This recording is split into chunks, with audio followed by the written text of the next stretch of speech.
Namaskar everyone. It feels great to connect with you all on this wonderful platform once again.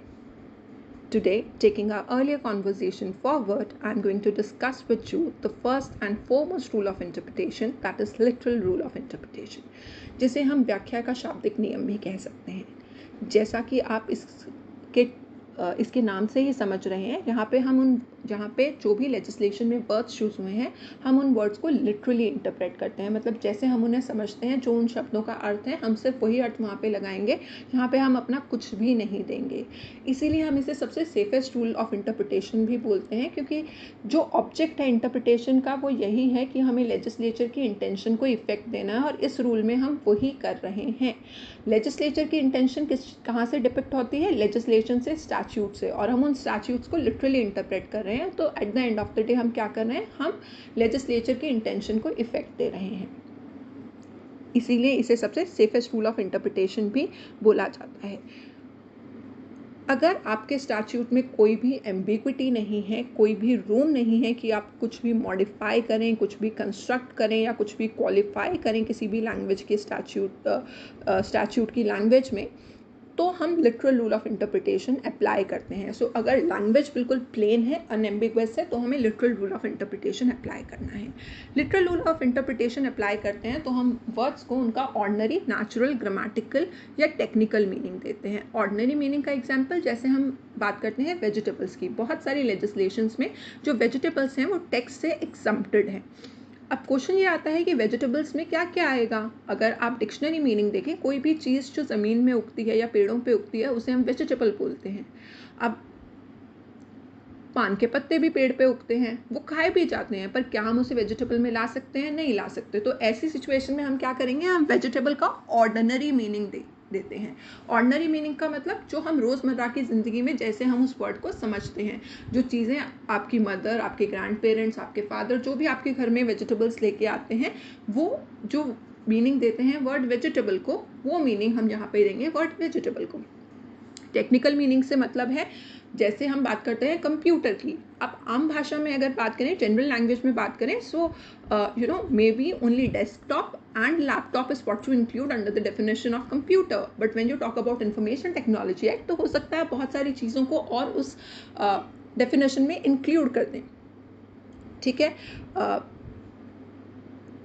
सो जहाँ पे dictionary meaning apply होता है वहाँ पे हम डिक्शनरी मीनिंग अप्लाई करेंगे, और जहाँ पे grammatical meaning, may should be taken as may, shall should be taken as shall, and should be taken as and or should be taken as or, so ये सारी चीज़ें हम यहाँ पे अप्लाई करते हैं। ठीक है? सो यहाँ पे हम ये भी बोलते हैं कि as per this rule the words and phrases are to be constitute according to the rules of grammar. हमें यहाँ पे जब भी हम किसी स्टैट्यूट को इंटरप्रेट कर रहे हैं तो हमें रूल्स ऑफ ग्रामर को फॉलो करना भी बहुत ज़रूरी है। इस रूल को अप्लाई करते हुए सबसे इम्पॉर्टेंट पॉइंट क्या है कि हमारे स्टैट्यूट की लैंग्वेज बिल्कुल प्लेन होनी चाहिए और अनएम्बिगुअस होनी चाहिए। जब भी हम literal rule of interpretation apply करते हैं तो हमें कुछ चीज़ों का बहुत ध्यान रखना होता है, and these are that every word in the statute is to be given a meaning. Any construction that would leave any part of the language of the statute should normally be rejected. आपको statute के हर एक word को meaning देना है। अगर आप किसी भी वर्ड को छोड़ रहे हैं तो वो इंटरप्रिटेशन ठीक नहीं है। आपको स्टैट्यूट के हर एक वर्ड को मीनिंग देना है। कोई भी आर्ग्यूमेंट प्लेन मीनिंग को टेक ओवर नहीं कर सकता। दैट मीन्स आपको कितना भी लॉजिकल लगे जो लॉयर्स आपके सामने केस प्रेजेंट कर रहे हैं उनके आर्ग्यूमेंट्स, बट अगर प्लेन मीनिंग स्टैट्यूट का बिल्कुल क्लियर है सो वो आर्ग्यूमेंट्स मैटर नहीं करेंगे। ठीक है? सो बेसिकली हम ये बोल रहे हैं, when the language is plain and admits of only one meaning, the task of interpretation is hardly said to arise. अगर सिर्फ लैंग्वेज प्लेन है और सिर्फ एक मीनिंग प्रोवाइड करती है तो कोई इंटरप्रिटेशन की हमें ज़रूरत ही नहीं है। वहाँ पे कोर्ट की ड्यूटी सिर्फ इतनी रह जाती है कि वो स्टैट्यूट को एज इट इज़ लें और उसके वर्ड्स को अकॉर्डिंगली कॉन्स्टिट्यूट करें, उनका नेचुरल मीनिंग देखें। ठीक है?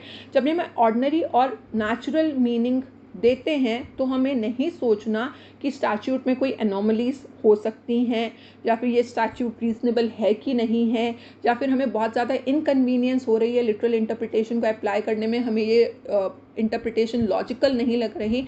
अगर आपका स्टैट्यूट प्लेन है, उसका सिर्फ एक ही मीनिंग निकलता है, तो ये सारी चीज़ें मैटर नहीं करती। This rule can be said to be based on the maxim absoluta centennia expositor non indigent, which means plain words need no exposition. Simply stated, if the language is plain, consequences to be disregarded. अगर language किसी भी statute की plane है तो हमें नहीं सोचना कि उसके क्या कॉन्सिक्वेंस होंगे, क्या जो रिजल्ट है वो ठीक होगा कि नहीं होगा, या हमें बहुत दिक्कत हो रही है उस रूल को अप्लाई करने में, या आपको लग रहा है that this could not be the intention of the legislature, all these things should not matter. Ordinary and natural meaning is to be normally. यहाँ पे हम ये भी बोलते हैं कि अगर स्टैट्यूट के वर्ड्स प्लेन हैं, अनएम्बिगुअस हैं, तो हमें और कुछ चीज़ देखने की ज़रूरत ही नहीं है. और कुछ चीज़ें जो हम नॉर्मली किसी भी स्टैट्यूट की इंटरप्रिटेशन के वक्त ध्यान में रखते हैं, जैसे उस स्टैट्यूट की हिस्ट्री क्या है, लैंग्वेज इनएडवर्टेंटली तो यूज़ नहीं हुई, या फिर दूसरी कंट्रीज़ में क्या लॉ है, ये सारी की सारी चीज़ें हमें देखने की ज़रूरत नहीं है अगर जो लैंग्वेज है स्टैट्यूट की वो प्लेन है और अनएम्बिगुअस है. इस रूल ऑफ इंटरप्रिटेशन के अपने फ़ायदे और अपने नुकसान हैं. फ़ायदे मैं आपको पहले ही बता चुकी हूँ, एडवांटेज मैं आपके साथ पहले ही डिस्कस कर चुकी हूँ कि सबसे बड़ी एडवांटेज है कि आपका जो पर्पस है इंटरप्रिटेशन का वो यहाँ पे फुलफिल हो रहा है. और पर्पस ऑफ इंटरप्रिटेशन क्या है कि वर्ड्स ऑफ द स्टैट्यूट को आप लिटरल मीनिंग दे रहे हैं, तो आप इंटेंशन ऑफ द लेजिस्लेचर को फुलफिल कर रहे हैं. आप जो पर्पस है इंटरप्रिटेशन का, जो ऑब्जेक्टिव है सारे इंटरप्रिटेशन का, आप उसे फुलफिल कर रहे हैं. सो ये सबसे इम्पॉर्टेंट एक पॉजिटिव पॉइंट मैं कहना चाहूँगी. और इसी पॉजिटिव पॉइंट से इसका एक नेगेटिव पॉइंट भी निकलता है, और वो नेगेटिव पॉइंट ये है कि ये कहीं ना कहीं ये एक रूल ऐसा है जो एक फॉल्स आर्ग्यूमेंट पे बेस्ड है कि words can not have the meaning apart from their context. हर वर्ड का अपना एक मीनिंग होता है, और जब हम उसे एक कंटेक्स्ट में यूज़ करते हैं तो उसका मीनिंग अलग हो जाता है, चेंज हो जाता है. हम उस कंटेक्स्ट के अकॉर्डिंगली उस मीनिंग को डिस्कस करते हैं. जब आप बोलते हैं कि आपको ग्रामेटिकल मीनिंग देना है या नेचुरल मीनिंग देना है, तो कभी कभी वो मीनिंग हमें कंटेक्स्ट के अकॉर्डिंगली ही इंटरप्रेट करना पड़ता है, उसी के अकॉर्डिंगली हमें वो मीनिंग देना पड़ता है. डिक्शनरी भी बहुत सारे वर्ड्स के बहुत सारे मीनिंग देते हैं, तो कौन सा मीनिंग किस सिचुएशन में फिट इन होगा ये भी जजेस को देखना बहुत ज़रूरी है. कहीं ना कहीं ये इस पॉइंट को इग्नोर कर देता है ये रूल कि एक वर्ड के एक से ज़्यादा मीनिंग भी हो सकते हैं. Moreover, it prevents the judges from being creative. वो जजेस को क्रिएटिव होने का, वो जजेस को ज़्यादा नॉलेज गेन करने का मौका नहीं देता, because they do merely the task of giving the meaning to the words of the statute. वो अपना और कुछ नहीं उसमें दे रहे हैं, वो क्रिएटिव नहीं है. हार्श कॉन्सिक्वेंसेस हो सकते हैं.